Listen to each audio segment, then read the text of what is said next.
이번 달은 이하르월이죠. 예수님을 새롭게 만나는 시간입니다. 이 기간 동안에 예수님의 부활이 있었고 예수님의 그 40일 동안 제자들과 동행하시는 일들이 있었어요. 그때 제자들이 만난 예수님은 육신에 갇혀 계신 예수님이 아니라 이제 영으로서 벽을 뚫고 들어오시는 그런 예수님을 함께 만났어요. 육의 예수님과 영의 예수님. 그러니까 예수님과의 새로운 만남이 있는 달이 우리에게는 이제 5월이고 이스라엘 유대력으로는 이제 2월이 되겠죠. 그래서 이하르월은 예수님과 만남을 새롭게 기대하는 시간입니다. 기대하는 만큼 만나 주실 거예요. 오늘부터는 저희가 성경 66권에 나타난 예수님의 모습을 같이 살펴보려고 합니다.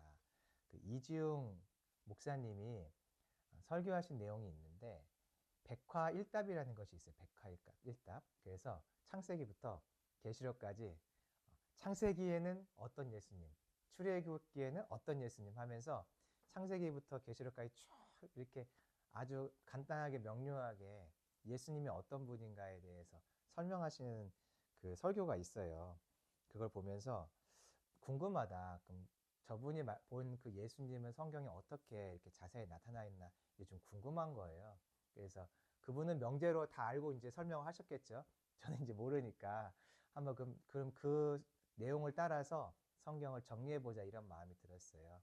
마침 제가 이제 요한복음 잠깐 보고 있었어 가지고 요한복음부터 해서 순서대로 계시록까지 가고 창세기로 이렇게 가서 우리가 매주마다 성경에 나타난 예수님을 살펴보려 합니다.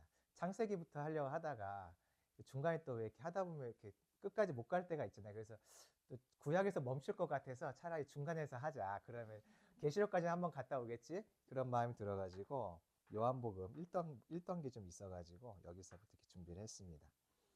저희가 한 달 동안 첫 번째 주는 월삭에 대해서 배우고 매달 두 번째 주, 세 번째 주, 가끔은 네 번째 주까지는 이제 성경에 나오는 예수님에 대해 살펴보고 마지막 주에는 치유축사 예언과 관련해서 우리가 배운 것을 가지고 결국 세상에서 무기를 가지고 싸워야 되는데 그 무기는 지식 자체가 아니라 성령이 우리의 무기거든요.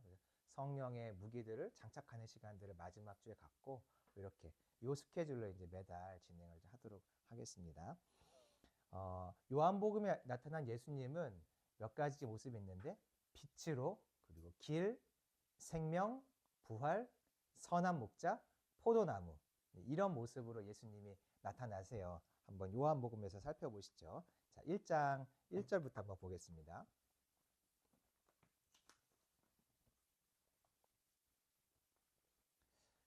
우리가 예수님이 어떤 분인가 내가 알지. 내가 뭐 모르나. 교회 짬밥이 얼만데. 물론 맞아요. 여러분 다 예수님에 대해서 아실 거고 오늘 이 내용들도 대부분 아시는 내용일 거예요.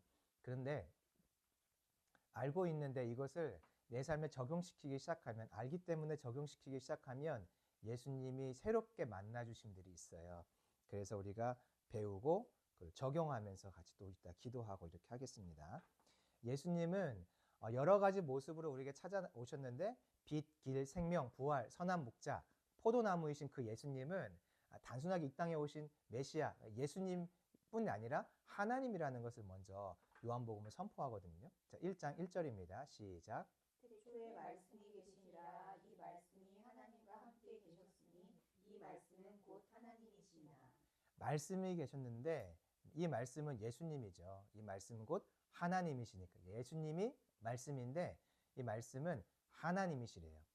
14절 한번 읽어볼까요? 시작. 말씀이 육신이 되어 우리 가운데 거하심에 우리가 그의 영광을 보니 아버지의 독생자의 영광이요 은혜와 진리가 충만하더라.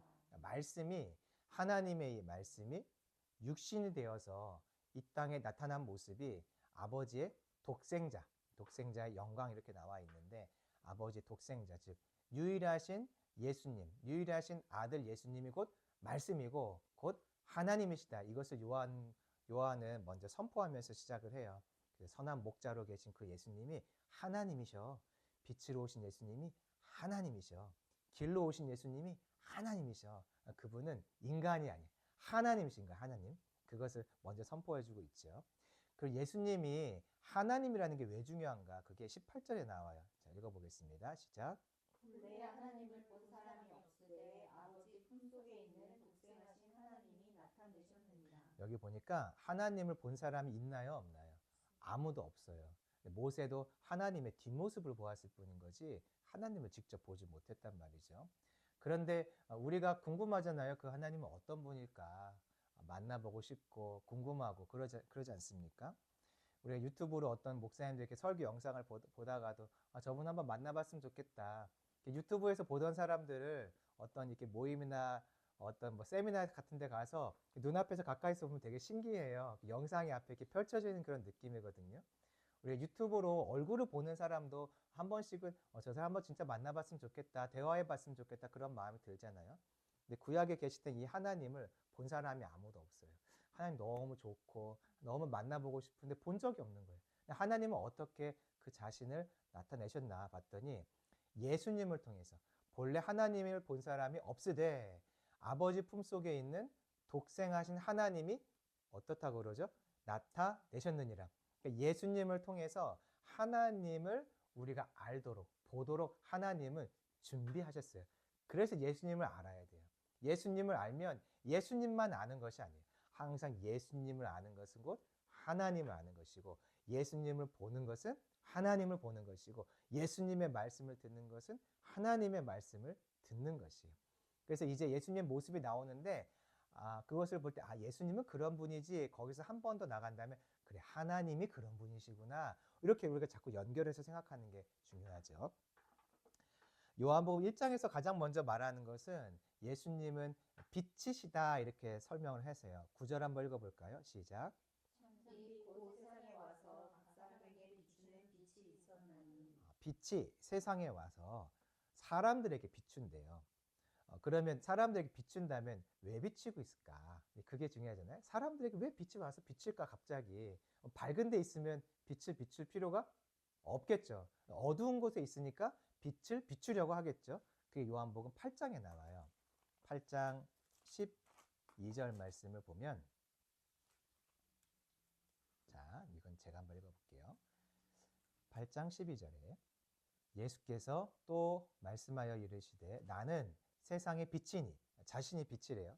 나를 따르는 자는 어둠에 다니지 아니하고 그러니까 왜 빛을 비추시나 봤더니 빛을 쫓아와 빛이 여기 있어 하면서 누구에게 비추나 봤더니 어둠에 있는 사람들에게 비추시는 거예요. 그래서 어둠에 있지 않게 하려고 그걸 다른 말로 뭐라고 말하고 있나요? 생명의 빛을 얻으리라. 그러니까 이 빛은 그냥 깜깜한 데 있는 사람들에게 길을 잘 찾아갈 수 있도록 뭐 길에 걸려 넘어지지 않도록 도와주려는 빛이 아니라 뭘 주는 빛이죠? 생명. 그러면 어둠에 있다는 것은 곧 어디에 있다는 거예요? 사망, 죽음에 있다는 것이에요. 이건 찾지 마세요. 이사야서 9장 2절을 보면 뭐라고 되어 있냐면 흑암에 행하던 백성이 큰 빛을 보고라고 되어 있거든요. 큰 빛은 예수님이고 흑암에 행하던 게 뭘까? 바로 설명이 나와요. 사망의 그늘진 땅에 거주하던 자에게 빛이 비치도다. 그러니까 흑암은 어두운 곳 사망인 거죠. 사망 안에 있는 사람에게 사망에서 벗어나도록 하시는 분이 누구냐면 예수님인 거예요. 그 방법은 빛으로 오셔서 사망 아래 있고 죄 아래 있고 죽음 아래 있고 사단 아래 있는 사람이 그럼 벗어나려고 하면 뭐가 필요한 거죠? 빛이 필요한 겁니다. 제가 질문해 볼게요. 우리가 예수님을 믿었어도 베드로가 사단에게 속는 것처럼 예수님을 믿고 있어도 우리 안에 속는 것들이 있고 또 우리 안에 사망의 어떤 그 권세가 작동될 때가 있죠. 뭐 내 안에 있는 어떤 성경에서 말하는 죄라고 하는 여러 감정들이 있잖아요. 감정들이 있고 죄라고 표현하고 있는 행동들이 있는데 그게 내 안에 이제 작동이 되기 시작하는 거예요. 화도 막 내기도 하고.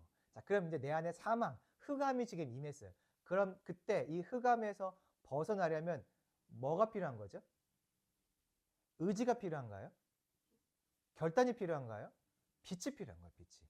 그러니까 우리가 예수님이 빛이구나 알았다면 이제 어떻게 적용을 할 수 있냐면 내 안에 사망의 권세와 관련된 어떤 행동들, 마음들, 모습들이 드러난다면 주님, 이 시간 내게 빛으로 찾아오세요. 나에게 빛을 비춰주세요라고 기도할 수 있겠죠. 의지로 이 어둠에서 벗어나려고 하는 게 아닌 거죠. 조금만 더 적용을 해보면 가정에 오늘따라 우리 가정이 뭔가 아, 암울한 거 이게 뭔가 우리 안에 어둠이 있다 딱 느껴지잖아요. 지금 이 불평이 있고 뭐 불만이 있고 이 어둠이 있다. 그러면 그것을 내가 물론 애를 쓸 수도 있지만 오늘 우리가 예수님이 빛이라는 것을 배웠으니까 그때 우리가 무엇을 할 수 있을까요? 주님, 빛으로 임하세요. 그 빛을 선포하는 거죠. 이곳에 빛이 임합니다 하고. 조금만 더 나가 볼까요? 나라, 이제 우리가 조기 대선을 앞두고 있기 때문에 나라를 보는 우리들의 마음이 참 많이 커졌을 거예요. 어떤 모습들을 보면서 왜 저럴까? 그리고 우리가 일단은 마음 입술로 불평할 때가 참 많아요. 근데 하나님은 시간과 공간을 초월해서 일하시는 분이니까 뉴스에 어떤 사건이 떴다면 이미 과거의 일이잖아요. 그런데 그 과거의 일을 내가 지금 보면서 무엇 할 수 있을까요? 하나님, 저 사람에게, 저 그룹에게, 저 지역에, 저곳에 빛으로 임하세요. 그러면 무엇이 생기냐면 흑암, 사망, 어둠의 권세가 쫓겨 나겠죠. 우리가 이 예수님이 빛이라는 거 한 가지만 알아도 우리 삶 속에서 적용할 수 있는 게 너무너무 많아요. 그래서 우리가 의지로서 이 사망과 죽음을 이기는 게 아니라 빛이 비춰짐으로써 이기는 거다. 예수님은 우리에게 그렇게 빛으로 오셨어요. 왜냐하면 우리에게 생명을 주시려고. 자, 두 번째는 그래서 이 예수님이 우리에게 생명이라는 것을 보려고 해요. 자, 6장으로 한번 넘어가 볼까요? 6장 35절. 자, 예수님이 자기 자신을 생명의 떡이다 이렇게 표현을 하시네요. 자, 읽어보겠습니다. 시작. 예수께서 이르시되 나는 생명의 떡이니 내게 오는 자는 결코 죽이지 아니할 터이요 나를 믿는 자는 영원히 목마르지 아니하리라. 여기 보니까 예수님이 나는 생명의 떡이다 했어요. 자, 그럼 떡일 때 이 떡을 먹음으로 내게 나타나는 현상 두 가지가 뭔가요? 결코 줄이지 않고, 이건 배고픈 거겠죠? 자, 또요. 뒤에 목마르지 않는데. 근데 어떻게 목마르지 않냐면 영원이라고 돼 있죠. 영원히. 그리고 앞에 결코 줄이지 않는다는 말은 그러면 영원히 줄이지 않는다는 그런 뜻이죠. 이게 원어를 찾아보면 그냥 비슷해요. 갈급함, 목마름 이런 것을 말하거든요. 그 목마르고 줄이지 않는다는 게 뭘까? 진짜 목이 안 마른가? 여러분 여기서 제가 지금 앞에서 말을 하고 있는데 1시간 동안 물 한 모금 안 마시고 말하면 제가 예수님 생명의 떡이신 예수님 믿고 알고 있으니까 제가 목마르지 않죠. 1시간 동안 아무리 말해도 목마르지 않죠. 우리 선생님이시니까 아시잖아요. 막 40분씩 강의해도 예수님 내 안에 계시니까 목마르지 않죠. 그런 거 아니에요. 그렇죠? 그런 거 아니에요. 역시 목은 마르단 말이에요. 그럼 여기서 목마름과 줄이지 않는다는 것은 그런 의미가 아니겠죠? 6장 50절에 나와 있어요. 50절 읽어보겠습니다. 시작. 이는 하늘에서 내려오는 떡이니 사람으로 하여금 먹고 죽지 아니하게 하는 것이라. 여기 보니까 이 떡은 떡을 먹고 줄이지 않고 목마르지 않는다는 건 어떤 의미가 봤더니 죽지 않는다는 이야기예요. 죽지 않는다. 사람이 다 같이 모든 사람에게 어떤 것이 있냐면 생명에 대한 목마름이 있어요. 생명에 대한 배고픔이 있어요. 자, 여기 포크가 이렇게 있는데 제가 이걸 가지고 시은이 어머니를 탁 찌르려고 하면 어떻게 하겠어요? 지금 방금 가만히 계셨지만 이게 그냥 이제 알고 하니까 뭐 괜찮겠지 하고 있으니까 그렇지만 찌르면 어떻게 하겠어요? 피하겠죠. 왜 피할까요? 아프니까, 다치기 싫으니까. 조금만 더 확대해 생각한다면은 죽기 싫은 거예요. 이게 이제 포크니까 죽지는 않지만 이게 칼이라고 생각해 보세요. 제가 칼을 쑥 가까이 대면 여러분 그냥 보고 계시겠어요? 저를 믿는다고 가만히 계시겠어요? 아니에요. 움찔한단 말이에요. 왜냐하면 내 생명을 지키고자 하는 마음이 모두에게 다 있어요. 사람은 생명에 대한 목마름이 다 있어요. 모두에게. 무언가를 찾고 그래서 갈급해요. 이 생명을 채우려고. 우리가 노후를 준비하는 것이 지혜는 맞아요. 그런데 노후를 준비하는 것도 한편으로는 내 생명을 지키고자 하는 욕구예요. 노후를 지키지 말라, 준비하지 말라 그런 이야기가 아니라 사람한테는 다 무엇이 있냐면 생명에 대한 갈급함들이 있어요. 여러분 일단 오늘 점심 이렇게 아점으로 맛있게 드셨으니까 저녁에 식사 안 하실 건가요? 저녁 식사 하실 거죠. 내일 아침에 또 식사하신단 말이에요. 우리는 다 생명에 대한 갈급함이 있고 주림이 있어요. 이게 본능이에요, 본능. 그런데 그래서 우리 안에 공허함이라는 것도 찾아오죠. 주님이 뭐라고 말씀하시냐면 나를 먹으면 거기서 벗어날 수 있어. 목마름과 배고픔에서 벗어날 수 있어. 생명을 위해서 무언가를 갈급해하고 찾지만 찾아지지 않고 받으려고 하지만 받아질 수 없는 그 공허함에서 너희들 벗어날 수 있어. 이 말씀을 하고 계신 것이에요. 그러니까 예수님을 먹으면, 떡이신 예수님을 우리가 만나면 내 인생의 이 땅에서 생명의 문제가 해결되었기 때문에, 영원한 생명으로 해결되었기 때문에 공허함, 그리고 배고픔, 굶주림, 조금 다시 말하면 뭔가 나를 좀 채우고 싶다. 채워지지 않는 어떤 부분들이 있네. 이런 생각에서 우리가 벗어날 수 있다는 거예요. 그럼 어떻게 목마르고 줄이지 않을 수 있는가? 떡을 어떻게 해야 되는가? 어떻게 하면 이게 먹는 것인가? 6장 54절에 나와 있어요. 자, 읽어봅니다. 시작. 내 살을 먹고 내 피를 마시는 자는 영생을 가졌고 마지막 날에 내가 그를 다시 살리리니. 여기 보니까 50절에서는 먹고 죽지 않는다 그랬죠. 이거를 다른 말로 54절은 뭐라고 표현했죠? 영생이라고 바꿨어요. 그럼 앞에 있는 내용이 그 뒤에 있는 그 50절 앞에 있는 내용과 똑같은 거겠죠. 내려오는 떡, 이 땅에 내려오는 떡을 어떻게 해야 되는가? 54절을 봤더니 내 살을 먹고 피를 마시는 것이 곧 내려오는 떡을 받는 것이에요. 내려오는 떡은 예수님을 말하죠. 그 내려오는 떡을 받는 방법이 무엇이냐면, 내 안에 장착하는 방법이 무엇이냐면 살을 먹고 피를 마시는 것이라고 말하고 있어요. 살을 먹는 거는 먹는 거잖아요. 먹는 거. 성경에서 먹는 거는 뭘 말할까요? 내가 이 사람과 같이 밥을 먹어요. 어떤 의미가 있을까요? 같이 지낸다는 의미가 있어요. 친하다, 연합하다.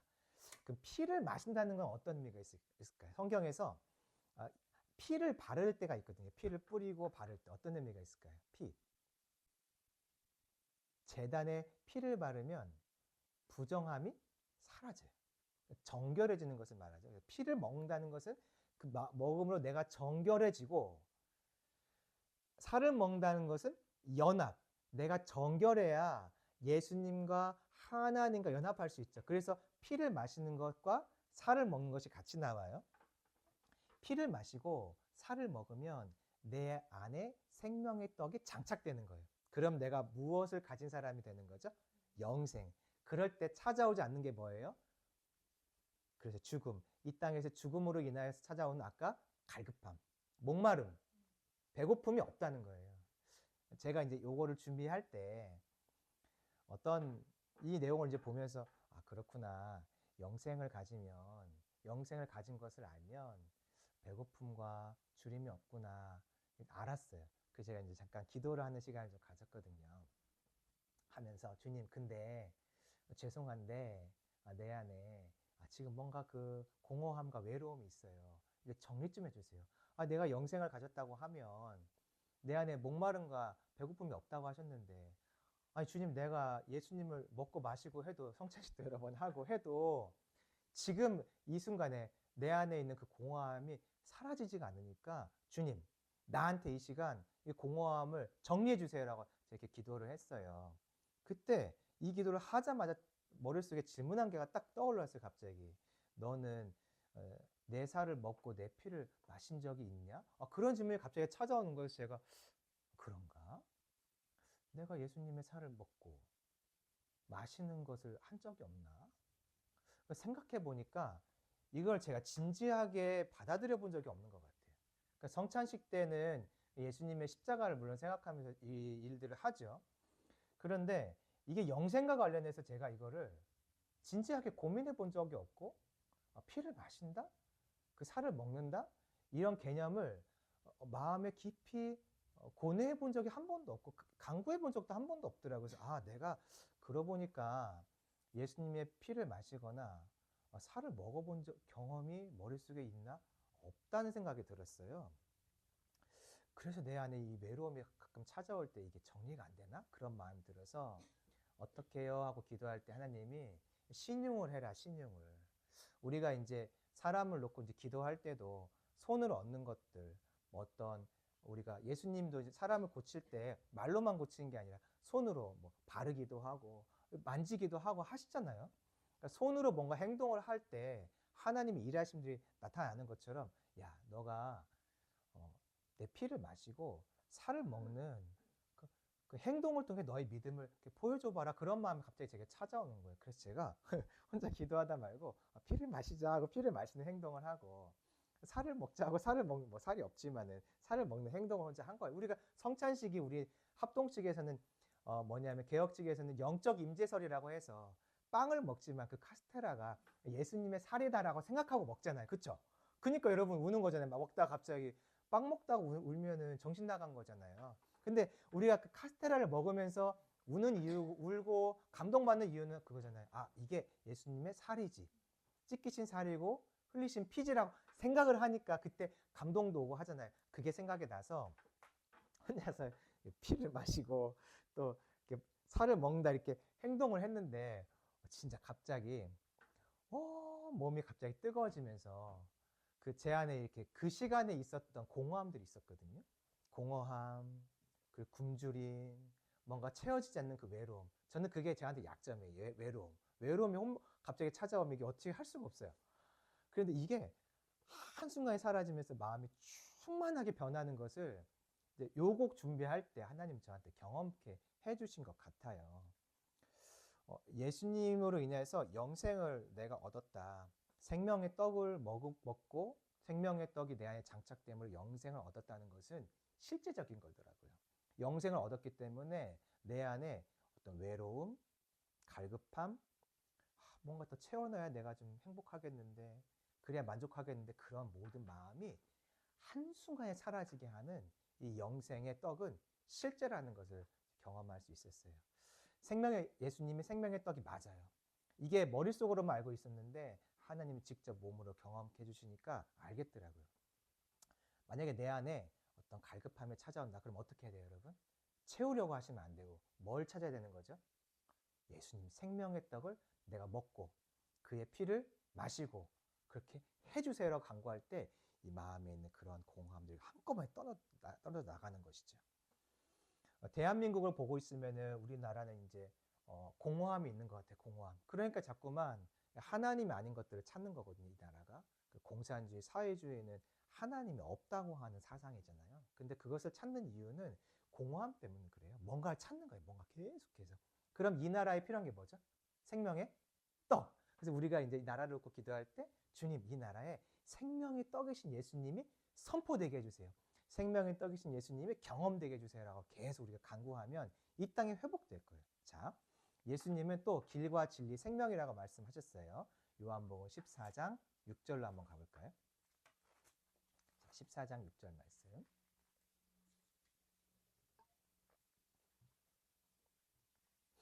우리가 잘 알고 있는 말씀이죠. 14장 6절 시작. 예수께서 이르시되 내가 곧 길이요 진리요 생명이니 나로 말미암지 않고는 아버지께 보는 자가 없느니라. 예수님이 자기 자신을 길과 진리와 생명이라고 하셨어요. 생명을 살펴봤으니까 보지 않을게요. 길은 하나님께로 가는 길을 말해요. 잘 보세요. 길이요 진리요 생명인데 나로 말미암지 않고는 아버지께로 올 자가 없느니라. 그러니까 길과 진리와 생명이 필요한 이유는 무엇이냐면 아버지께로 가기 위해서예요. 예수님이 길이시래요. 요한복음 10장 7절을 봤더니 뭐라고 말하냐면 나는 양의 문이라. 양이 들어가는 통로인데 양이 어디로 들어가는 통로냐면 구원으로 들어가는 통로를 말해요. 히브리서 10장은 좀 찾아볼까요? 히브리서 10장 20절. 왜 양의 문이라는 것이 구원에 이르는 통로, 문을 말하는가? 히브리서 10장 20절 말씀.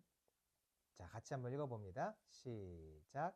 그 길은 우리를 위하여 휘장 가운데로 열어놓으신 새로운 살 길이요 휘장은 곧 그의 육체이니라. 여기 보니까 휘장은 곧 그의 육체니라면서 예수님 육체가 찢어지면서 새로운 살길이 열렸대요. 살길. 새로운 살길. 자, 휘장이 열리면 그 안에 무엇이냐면 지성소가 있어요. 지성소. 지성소에 누가 계실까요? 하나님이 계시죠. 그러니까 이 휘장이 찢어짐으로 길이 열렸는데 어떤 길이 열린 거냐면 살길이래요. 살길. 하나님께 가는 길이 열렸다고 말하고 있죠. 그래서 아까 요한복음 14장 6절을 보면 나는 길이고 진리고 생명인데 나로 말미암지 않고는 아버지께로 올 자가 없다. 같은 이야기인 거죠. 그래서 예수님이 아버지께 가는 길을 열어놓으셨어요. 아버지께 가는 길이 뭐냐면 새로운 살 길인 거예요. 영원한 생명의 길을 누가 열어놓으셨냐면 예수님이에요. 또 예수님은 자기 자신을 진리라고 말씀하세요. 우리 요한복음 1장 17절을 보면 율법은 모세로 말미암아 주어진 것이요 은혜와 진리는 예수 그리스도로 말미암아 온 것이라. 그러니까 은혜와 진리는 예수님을 통해서 왔다고 말해요. 이 진리가 뭘까? 자, 요한 1서 5장 20절. 시간이 된 것 같아요, 집사님. 알겠습니다. 요한일서 5장 20절. 자, 진리가 뭘까? 진리로 우리한테 뭘 하려고 하시는 건가? 진리를 그냥 가르쳐 주는 건가? 이제 진리가 요한일서 5장 20절에 하는 역할이 나와 있어요. 자, 읽어봅니다. 시작. 또 아는 것은 하나님의 아들이 이르러 우리에게 지각을 주사 우리도 참된 자를 알게 하신 것과 또한 우리가 참된 자 곧 그의 아들 예수 그리스도 안에 있는 것이니 그는 참 하나님이시요 영생이시니라.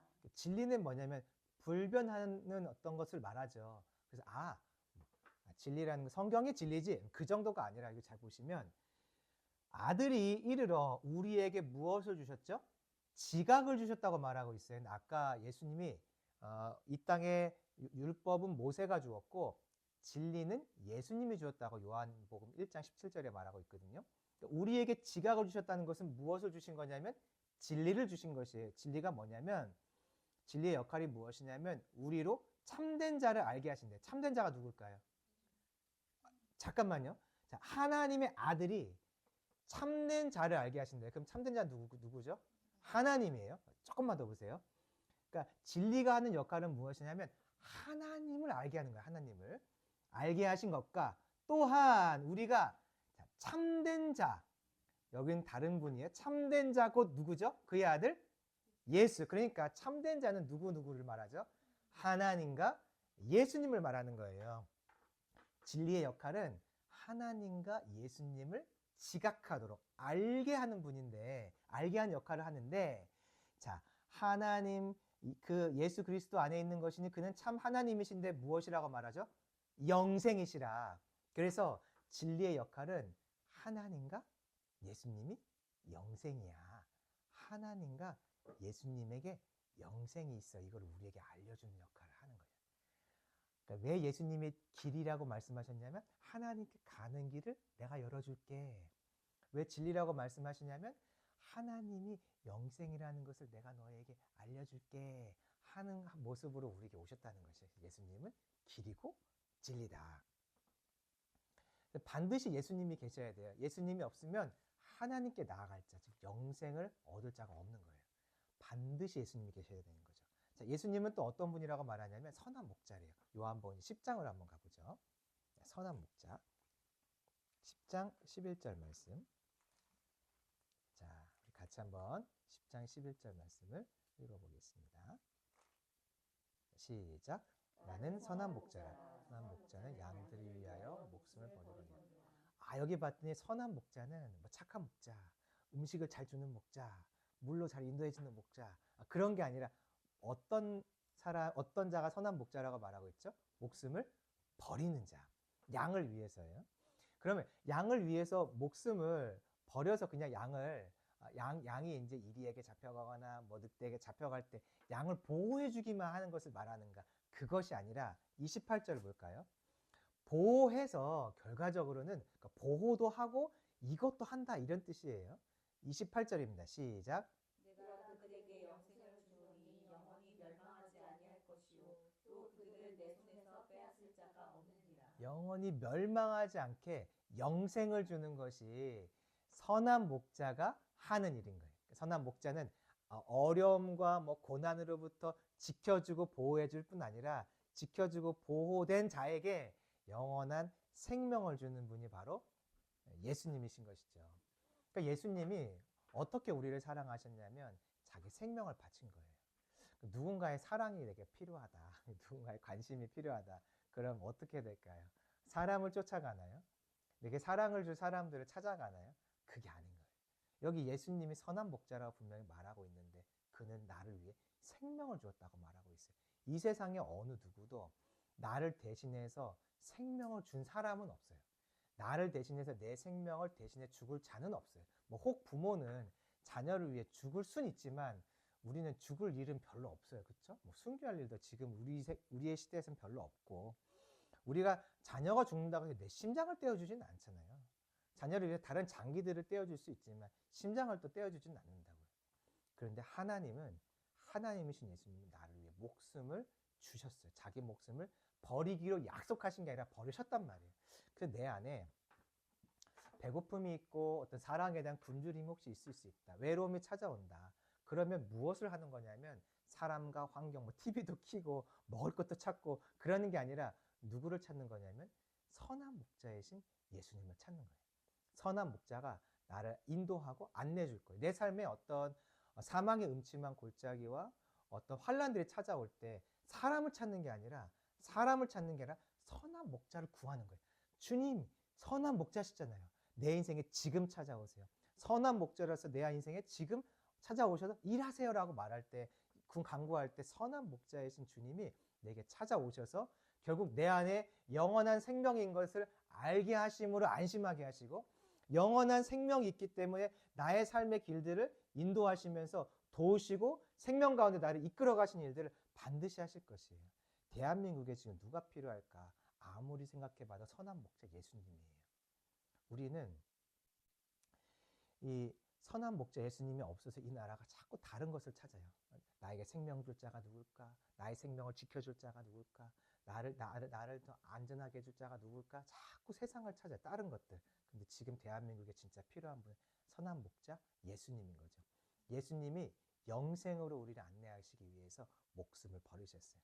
자, 예수님은 자신을 또 부활이라고 말씀하세요. 부활이요? 생명이니. 요건 좀 넘어가죠. 자, 그런데 예수님이 부활하신 예수님을 우리가 결국 예수님 제자들이 만나주시거든요. 제자들을. 제가 질문해 볼게요. 왜 예수님은 부활의 모습으로 제자들을 만나주셨을까요? 40일이라는 시간 동안. 왜 만나주셨을까요? 좀 다르게 말해 볼까요? 부활의 주님을 우리가 꼭 만날 필요가 있을까요? 그냥 승천하신 주님 알면 되지. 우리가 부활의 주님을 알 필요가 있을까요? 제가 고민해 봤어요. 부활의 주님 꼭 만나야 될까?